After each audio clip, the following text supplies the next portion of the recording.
Bonjour à tous, dans cette vidéo on va corriger l'exercice 2 de l'activité 8 sur les circuits électriques. Donc c'est un exercice important dans lequel on va essayer de déterminer la loi d'évolution U égale F de I aux bornes d'un dipôle et surtout être très vigilant sur les conventions récepteurs et générateurs.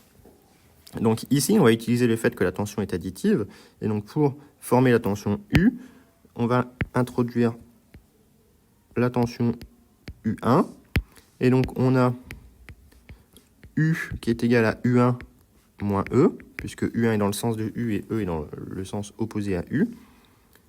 Ça, c'est un U. E, c'est la force électromotrice d'un générateur. Il n'y a pas besoin d'essayer de remplacer par quoi que ce soit. Par contre, pour trouver U1, on va utiliser la loi d'Ohm. Alors, si on représente un petit peu le résistor, on a la situation suivante. Voilà. On a l'intensité qui va dans ce sens, U1 qui va dans ce sens. Donc ici, on est en convention générateur. Or, on sait que le résistor est un récepteur. Donc ici, la loi d'Ohm nous dit que U1, attention, est égal à moins RI. Il faut être très vigilant, il y a un moins puisqu'on n'est pas dans la convention récepteur. Et donc, bilan, on a que U est égal à moins RI moins E. Donc voilà pour la première loi U égale F de I dans cet exercice de l'activité.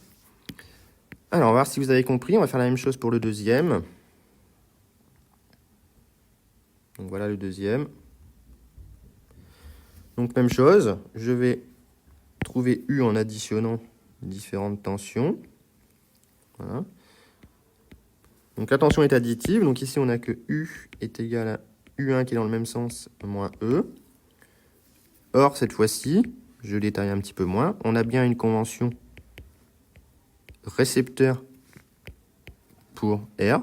Donc la loi d'Ohm s'écrit U1 égale plus RI, et on en déduit donc que U est égal à RI moins E, tout simplement. D'accord? Donc voilà pour le deuxième cas. Le troisième cas, donc cette fois-ci c'est un petit peu différent. On va devoir utiliser l'additivité des courants.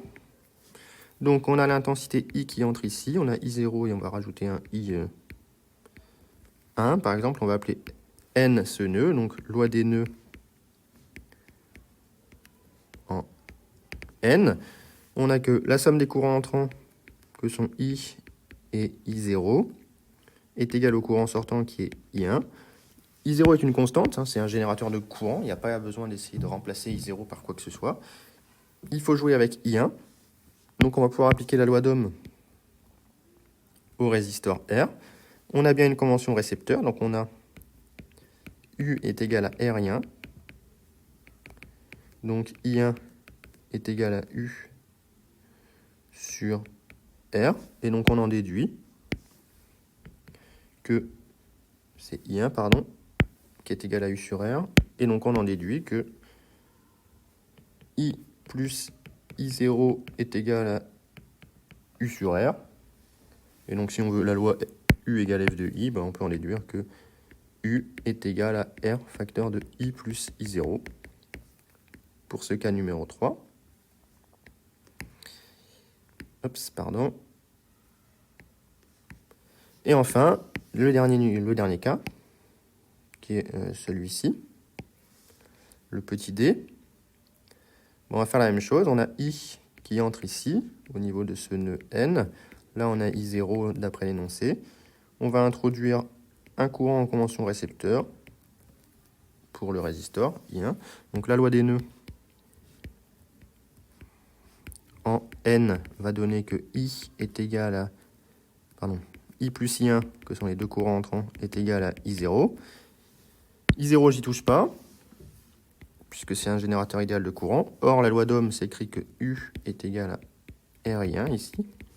Donc, que I1 est égal à U sur R. Et donc, on se retrouve avec I plus U sur R égale I0, ce qui nous permet d'obtenir la loi U égale F de I.